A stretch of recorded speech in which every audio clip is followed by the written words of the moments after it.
to make any efforts it can to help find a solution to the Syrian war. Its Foreign Minister, Yusuf bin Alawi, met Syrian President Bashar al-Assad in Damascus. Assad says a political solution is possible, but it depends on defeating what he calls terrorism. But rebels and many in the international community say there is no future role for Assad in Syria. Well, Firas Maksad is Managing Director of the political consultancy Global Policy Advisors. He joins us now from Washington, D.C. How significant is this offer of help from Oman? I mean, it is significant. Oman has been an active mediator in a number of conflicts, a successful mediator, if I may say. Certainly with the U.S. and Iran as it relates to the nuclear negotiations, the initial phases of those negotiations were conducted in secret, thanks to the Omani mediators.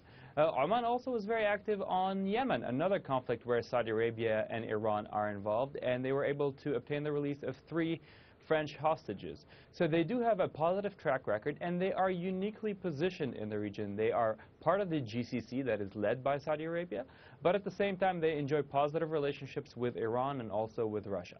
So if the opportunity exists, Oman would be a lead contender to play that role. Now, of course, the problem is that conflict is multi-layered and highly complex, and I would argue not mature yet enough to talk about a resolution. What do you think about the timing of this? Why has Oman decided to step into these negotiations, or at least make the offer of them now? Yes, that's a good question, Rob. Thank you. There's certainly a lot brewing in terms of diplomatic initiatives and potential openings. There's been a meeting in Moscow that included the most active players in the conflict, the Saudis, the Russians, the Turks, and others. And there seems to be word of a Russian proposal being tabled, one to which President Assad will remain in power before stepping down.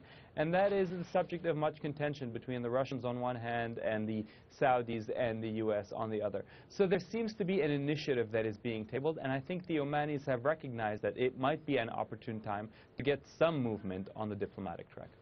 President Assad still says what he calls terrorism must be defeated, and his opponents want him gone. What will Oman's involvement actually make any difference?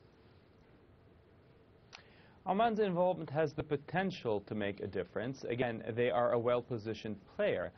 They are perhaps the only country that is not part of the conflict, yet enjoys positive relations with all those that are.